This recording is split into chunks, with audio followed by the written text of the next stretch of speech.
let's talk about the legend behind this Kumbh Mela. So Kumbh, as the name suggests, means like a ghada.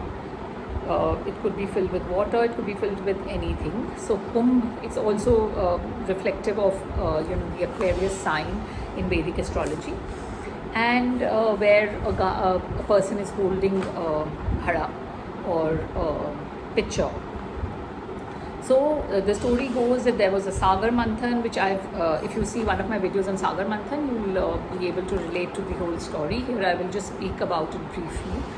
So the Asuras and the Devtas decided to churn the ocean to get various attributes from it, and they decided they will share it. So various things came out like poison, and which Shivji took in, and then there was the Kamdhenu guy, there was the all wish granting tree, there was Lakshmi ji, there was Rawat Hathi, and also came out Amrit, the most coveted gifts of all, which both the Asuras and the Devtas wanted. So now, because Asuras created problems for people, no one wanted them to become immortal, and so Vishnu ji took the form of a beautiful lady called Mohini, who came and seduced, or kind of with her beauty just enamored the Asuras, and took the Kumbh in her hand to serve it to the Devtas. In the process, they say that the Amrit was spilled in these 4 places where the Kumbh Mela happens.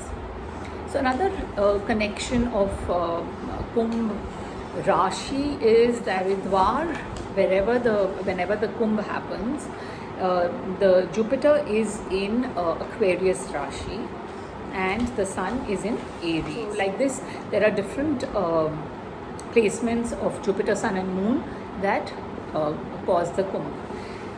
Now, so we spoke about the legend behind the Kumbh Mela. Now, another very interesting fact about this event is that the akhadas of sadhus and munis are related to it. Now, there are around 10 related to Hinduism, there are a few related to Shaivism, few to Vaishnavism, and few of Sikhism. And these are very staunch followers of their particular sect.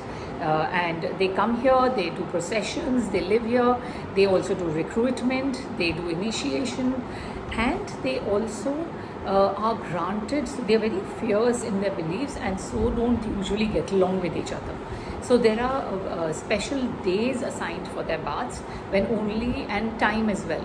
And these are usually on the important bath dates, which I will talk about later. So there are some of the period is around 55 days or so for the entire Kumbh, but there are periods or dates which are very important, or are special dates. So on these dates, usually the ghadas are given special time for bath, so that there is no infighting amongst them. And in fact, they say that many of them hold yagya and havan on the banks of the river, and then apply the ashes and then take a bath. So it's even very auspicious for a layman or a normal common man to bathe on that day, though it's almost impossible because of the crowd and the time bound given to these akhadas. But it's very auspicious to take a bath on these days because the saints have prayed and with their yagya ashes have entered the water, so that whole purity and holiness and that blessing is there. And I have been fortunate to take a bath on these days on Shivratri and some of the other days.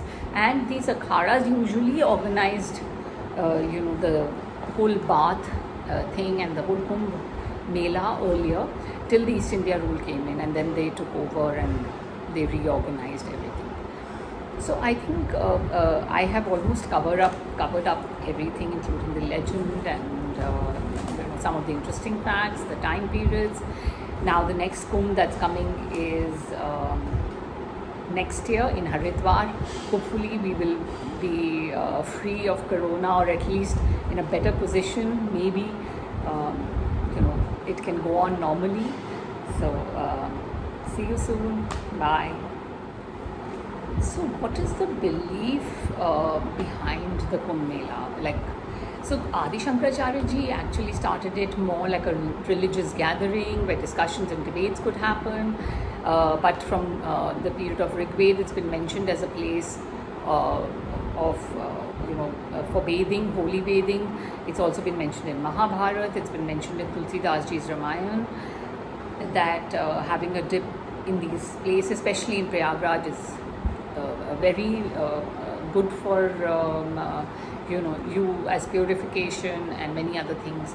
And in today's day and age, we believe that bathing in these rivers gives us purity of body and mind, and also removes all our old sins. In fact, it's a big joke about how you just need to take a dip and all your sins will be gone. But Gautam Buddha did not believe in this. He specially mentioned that a good being a good person was super important. So I feel my personal belief is that it's definitely got to do with the alignment of the planets, because that is so important to decide on the time period and the place. There must be an effect on the water at that particular time, which must be making it very healthy to take a dip in, and must be granting it that special energy. Also, everyone collecting in one place, having that whole religious fervor, and like earlier days, they would have discussions and debates. I'm sure it happens even today in the akharas. So I'm sure a lot of manthan happens of thoughts and philosophy. So it is a good time to go and take a dip, I feel. Some of the dates that I want to share with you, which are important dates, like I mentioned to you, when the dips are special, are Makar Sankranti, Mauni Amavasya, so Basant Panchami, Magha Purnima, Mahashivratri, Somvati Amavasya, Baisakhi, Ram Navami, and Chaitra Purnima. Chaitra Purnima, I think, is the last bath that happens. I hope you like the video. Please subscribe if you haven't. Please press the bell icon if you want to be reminded of my next video. And please like if you like the video. See you soon.